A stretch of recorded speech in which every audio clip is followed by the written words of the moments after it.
So, Hunter, tell me about this amazing show of yours. Love it. Food, entertainment, all the best things. I want to hear all about it.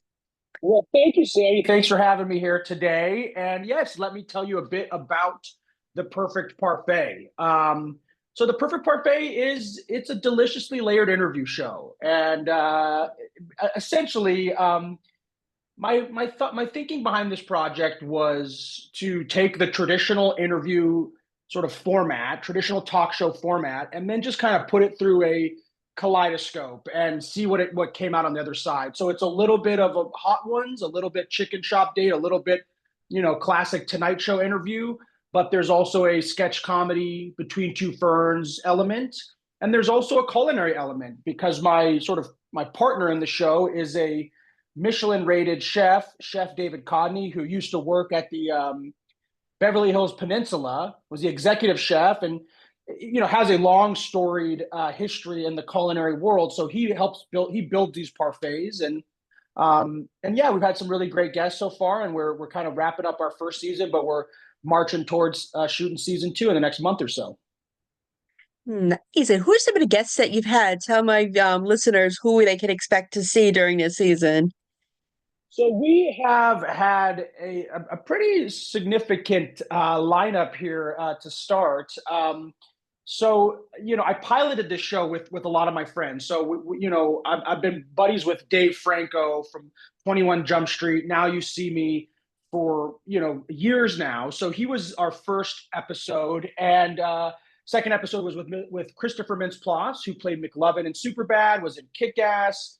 How to Train Your Dragon, Trolls, has a long storied career as a voiceover actor as well as a comedy actor as well as a musician, and so he and I are good friends. We went to high school together, and so he is kind of was a really easy second guest.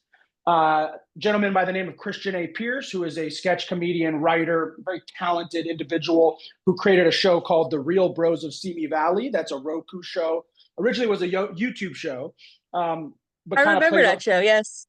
super funny, kind of plays on the Bravo Real Housewives genre, and then smashes it together with just bro culture. So yeah, really smart, funny dude. We have Paul Walter Hauser, Emmy Golden Globe winner from Blackbird, I, Tanya, so many other things. The upcoming Fantastic Four movie.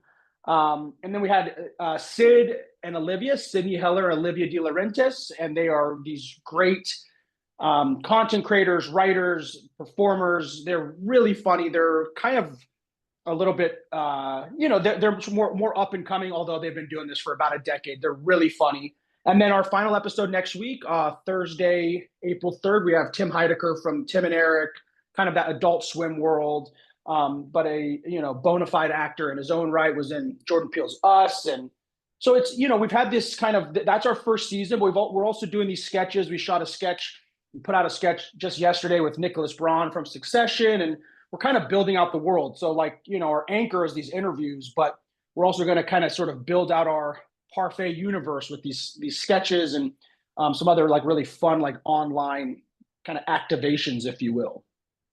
I like that. Yeah, and that's what makes your show so great. You have a little bit of everything in there, something for everybody, and I enjoy it, and I'm sure many, many others do. And when season two comes out, who do you want to have as some guests? Oh gosh, it's a great question, Sammy. I obviously have sort of my bullseye benchmark, um, sort of heroes, my Mount Rushmore of comedy, guys like Jack Black or Chris Rock or Conan O'Brien, Adam Sandler. Those are sort of the goats, if you will. I also like the idea of putting on sort of newer comedians or people that I just think are really funny. There's this guy Zach Zucker who has a one-man show called Jack Tucker. I really want to have him on, and he's just an insane comedian. I also like the idea that the show, it's interviews actors and can interview musicians, but also kind of taps into millennial nostalgia. So people like Hillary Duff or Lindsay Lohan, they're kind of one step outside of my current circle of social circle, but they're people that I'm looking at where they have these long storied careers where there's really great interview questions there and a lot of playfulness that can potentially happen, if they're open and willing to come and hang out with me. And then I also am a reality TV fan and somebody, I got asked this question recently of who is your kind of benchmark guest, your bullseye guest. I didn't answer correctly, but I don't know if you remember the VH1 show, I Love New York. Do you remember this Yes. show? Tiffany Pollard, New York is her name.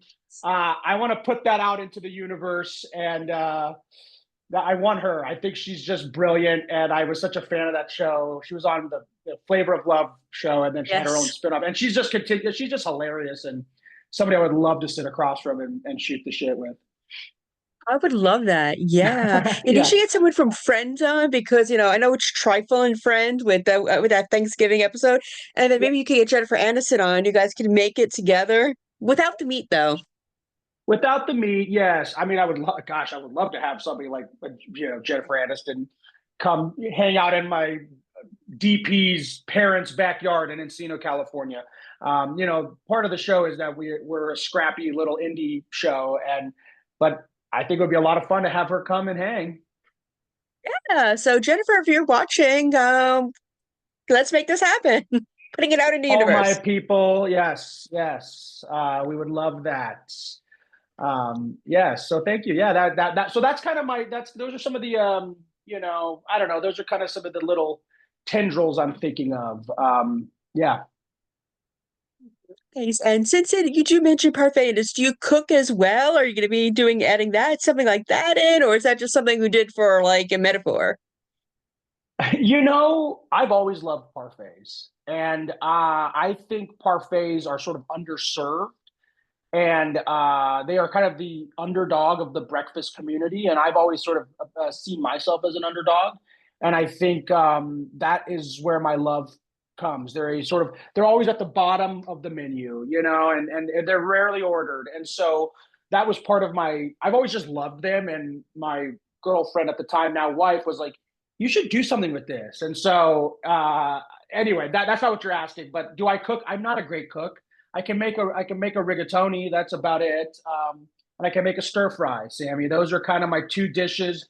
As far as parfaits, that's what we have Chef David Codney. He's kind of the authority on parfaits. But yeah, I mean, I can see that if this show goes well, doing some more fun stuff where maybe I get behind the chef's table and I start whipping some stuff up as well. That's a good suggestion. I think you just earned Yeah, yourself an associate producer credit, Sammy. I like it. I like it. Well, I'm going to throw it out there. I have a pop culture cookbook as well, so that's what kind of inspired that question. No way. What's the cookbook called? It's called Taste of TV. It's on Amazon. I'll make sure you get a copy. Oh, I love that. And so you cook stuff that is represented in TV and television shows? It's the next one. Actually, this one is it is inspired by my journalism career. So, for example, I interviewed Betty White once, and I have a Golden Girls recipe. I have a recipe based on Real Housewives, stuff like that. Oh, cool. That's awesome. I'll look out for it. Yeah, wonderful. And what would you say was the biggest challenge about making your show? Oh gosh, the biggest challenge. Well, making anything independently is a challenge. You're figuring out how to raise money for it and how to shoot something entertaining and high quality on a shoestring budget.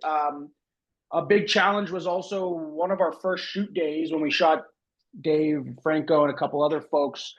It was 110 degrees in the San Fernando Valley. It was like we were doing it during a heat wave, and so we were just like aggressively sweating, into our eyes, into our face. We didn't do hair and makeup, so it was just like we look greased up. But so I think that was challenging, but also kind of added to the comedic chaos of the series. Nice. And for season one, without giving too much away for those who haven't watched yet, what would you say was your favorite moment? Okay. Well, my favorite moment is in this finale episode that comes out April 3rd, this next Thursday, with Tim Heidecker. Tim is kind of, if you're into the comedy scene, the alternative comedy scene, he's a bit of I guess a legend, and he's somebody that I really look up to comedically, and um, a lot of these other guys that we shot with are my friends, but he was somebody that we reached out to and said, "Hey, do you want to do this?" And he said, "This is fun. I like this." And so I had not met him previously, and he shows up on set, and he's opinionated and a sharp kind of personality. And I was a little bit intimidated, and he was so warm. My whole goal was to make the guy laugh one time, and within like the first 10 minutes of hanging out before we shoot we shot, he starts laughing, and we're just like riffing. And I mean, it was just like, I think that episode was the final thing we shot, and so I think was really a culmination of everything we learned along the way about the series. And just him, you know, playing racquetball with me, comedically, like we are going back and forth. I think that for me was the best moment of this journey. Yeah. Nice. And one thing I like to ask people I interview is tell me a fun fact about yourself that we haven't learned from the show. Fun fact about me. Well, Sammy, I was my parents were working parents, and I had a wonderful woman named Maria Lara who was kind of an in-home housekeeper. And so I spoke, some of my first words were Spanish. And now I can't speak Spanish for the life of me, but I did speak some Spanish as a, I went to the grocery store. There's a story that I went to the grocery store with my mom, and I kept saying ubas, ubas, which is like grapes or whatever. And so she's like, I don't know what that word is. So I kind of spoke Spanish until the age of like 2 or 3. And my first words were Spanish. It is adorable. I like it. Do you speak any other languages or just I only speak English. I'm really not all that cultured. So this was like, I don't know any of it now. Now I'm like, I was even afraid to tell that story because of the Ubas part. I was afraid I got the name of grapes wrong. So no, I don't speak any other languages. What do you got a couple languages up your sleeve? I could say a couple words in Klingon. Grr, blah. What was that? Okay, Hawk is basically calling someone an idiot, and blah is like victory. So yeah, kind of two sides of the spectrum, idiot and Exactly. victory. So I could compliment someone or I could insult them and they wouldn't even know. I love it. I love it. Well, I don't speak Klingon, so I can't really speak to it, but I believe you. I'm trying to learn a little bit more. It was on my bucket list to learn, and those are the two that I remember because Yeah, mine's the first thing to go, I suppose. I'm trying to learn French. I'm going to France for the first time in June with my wife. We're doing our honeymoon. We got married last year, so and she just keeps hounding me about learning the French, and I'm not doing so great on it. So anyway, something for me to work on. I am. That's my next thing I'm going to learn because I'm going too. I'm going in September. How are you? Cool. Just because, just for funsies. For Paris, yeah, it's a fun trip that my mom and I are going on, so I'm excited about it. Where in France are you guys going? We're going to Paris, and then we're going to the south of France to an area called Cap Ferrat, and Ooh. Eze. I'm really excited. It's a honeymoon trip, so it's kind of fun to spare no expense. I mean, it's I don't come from any generational wealth, so I don't have any money. I just am like a guy, but it's fun to go. Okay, let's go have some fun and let's go, eat some croissants and really like, let our freak flag fly, if you will. I like it. We're gonna have to compare notes on what we saw. But maybe that's a future show. We could compare notes on what we saw when we were both in France, what we liked, what we didn't like, favorite food, favorite drinks, stuff like that. Love that. I see a series. It's an offshoot of Parfait and of Grapevine TV. Is it called Grapevine TV? Is that right? TV Grapevine. TV Grapevine. My fault. My bad. That's I okay. knew I knew I was gonna mess it up. I really It's did. okay. Yeah, we could do like the croissants and the wine and the champagne and the chocolates. I'm getting hungry just thinking about it. Let's just crossover. Let's build some IP. I like it. I like it. And since we are a TV site too, what are you watching these days? What am I watching? Gosh, I just started watching Seth Rogen and Evan Goldberg's new show on Apple, The Studio, which is a sort of inside baseball Hollywood satire, which I think is really funny and really nicely made, really nicely shot. So I I'm watching that. Gosh, what are we watching? We watch Top Chef over here. We're excited, excited about Top Chef. Severance. I still have a few more to watch. White Lotus. Kind of some of the sort of banner um, shows. Yeah. What are you watching? Anything exciting on your end? I'm a big Real Housewives fan, so I'm watching all those franchises. So we're into Salt Lake City. We like those ladies. They are chaotic. So I don't watch that. I just watch that Real Housewives of Salt Lake City. As far as that franchise is concerned, and I Nice. like it. Yeah, I like it too. Now, what would your tagline be if you were a housewife? Yeah, just just because the parfait is creamy doesn't mean it's sweet. I don't know. I don't know. I'm trying. That was a good. You kind of threw me off on that one, but yes, I don't know what is my tagline. Something like that. Something like that. Some That's parfait a good driven. one. I like that. Yeah, just because it's creamy doesn't mean it's sweet, Could be taken so many different ways. Andy Cohen would like that one. right? He would be a great interview. I think he's a and what a brilliant man. Truly, like I mean, the fact that he started at the Bravo network as an executive and built that. I don't know if you knew that he built that whole series Yeah. up. What a titan powerhouse. Yeah. And another piece of trivia I read in his biography is he worked with Julie Chen at CBS doing their internships together. Oh, is that right? Oh, really cool. Well, both of them did pretty all right for themselves, huh? Yeah, there's another one for you to have. Julie Chen. She's amazing as well. Love it. Yeah, let's go.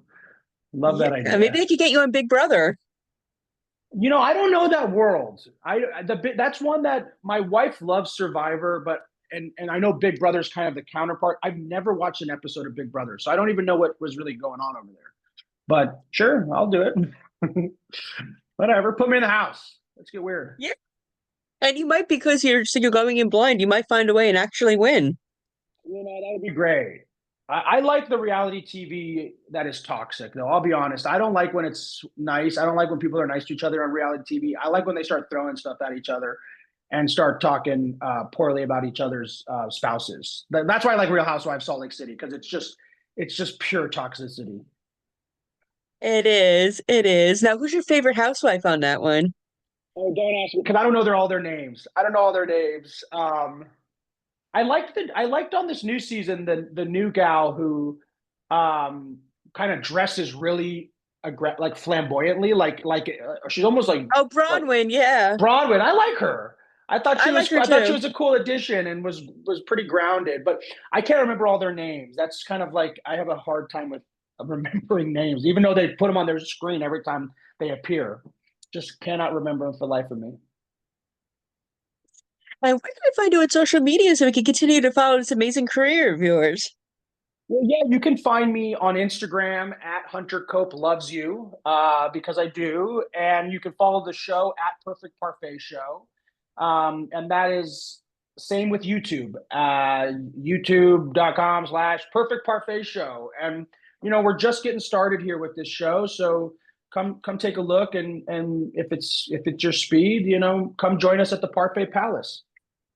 I like it. I like it. I love it. And I think it's going to be amazing. I can't wait for season two. Thank you so much, Sammy. Thank you. You have a lovely weekend and congratulations on all your success. I'm so proud. Thank you so much. Well, great to meet you and happy birthday to your mom. Thank you. And we will definitely have to do this again soon. Absolutely. Appreciate it. Thank you. All right. Enjoy, honey. Bye. Take care.